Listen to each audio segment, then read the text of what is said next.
Hey everyone, Eric on paper here, and in case you haven't figured it out, I'm Eric. So today we're going to do something fun inspired by the ADC Art Attack channel. He takes a children's coloring book of, say, Marvel or DC or some such and makes incredible works of art out of them. So, not exactly a children's coloring book, but the official Spawn coloring book. Many great works of art in here by Todd McFarlane, Greg Capullo, and other artists. So I thought I would do my own coloring of one of their pieces. Okay, this image was actually used as the cover of Wizard number 11 back in the 90s, and I thought it would be fun to do this pinup. Now, I went with Spawn's traditional green flame, using a very pale green to start and darkening it as I went on, following the contours of the drawing.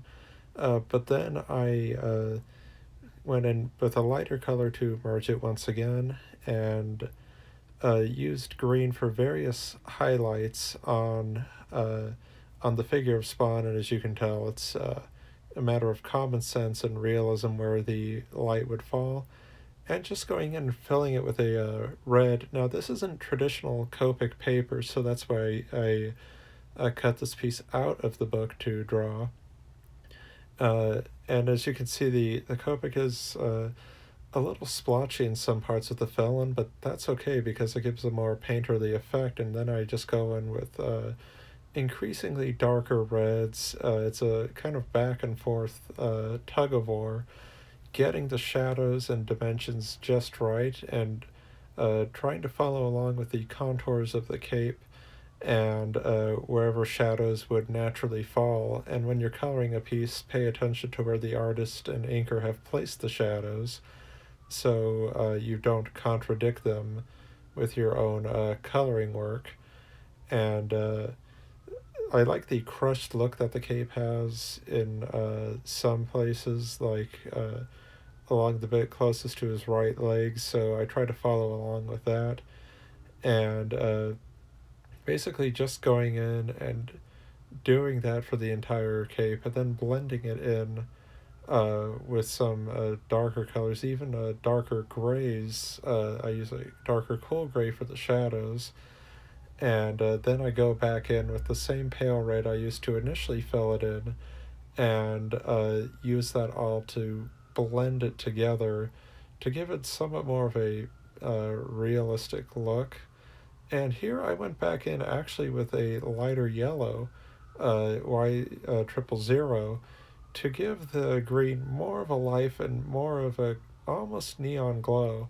And yes, I did miss a couple areas, so you just go back in and fill those in, and then blend the grains back into that shape.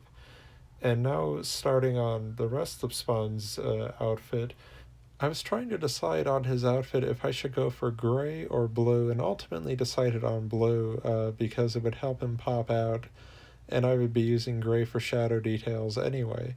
Now, just like with the cape, I laid in a lighter color of blue and started working in a darker color of blue on the shadowed areas, not completely filling it in because I wanted some highlights to pop on the figure, and I really wanted it to look like that 90s style of coloring that I grew up with and that Image was known for.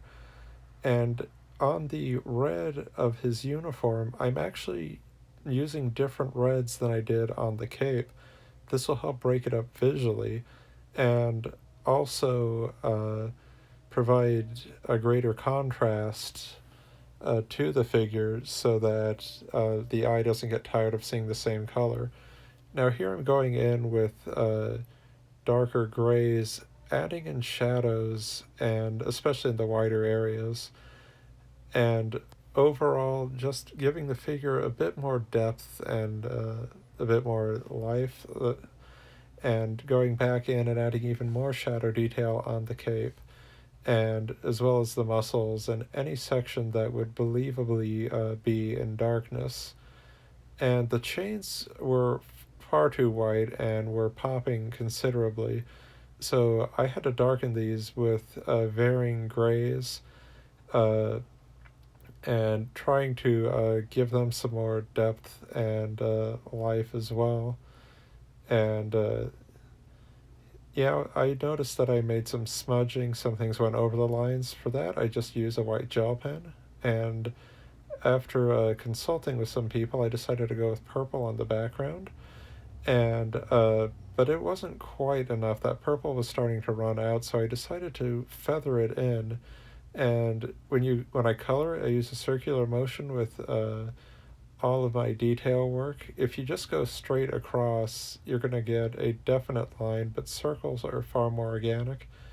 And here I go over various colors, just working them in over the Copic lines. I use the black pencil very lightly to provide darker areas with more of a shadow, or in the areas of the cape, even a more rich color. And I jump in sometimes even with a pure white pencil, and it does brighten up areas. I never achieve like a true white per se, but that's but if I needed to do that, I would just go in with the gel pen for the whitest part of the image. But Spawn is a very dark character, and I wanted to keep that grittiness to him.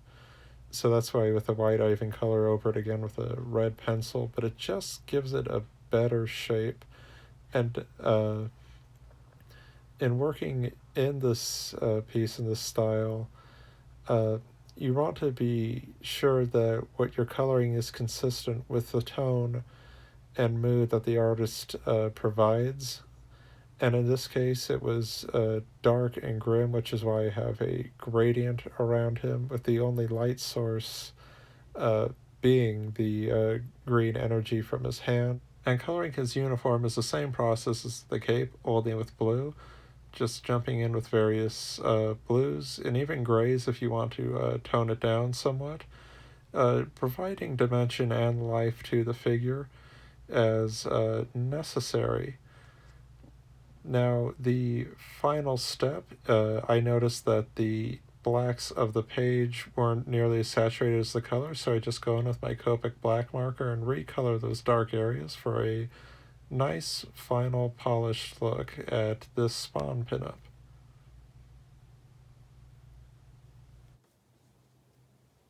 And here's the result. I'm really excited with how it turned out, and we'll probably be tackling more from this book later. So please like and subscribe and keep telling those stories.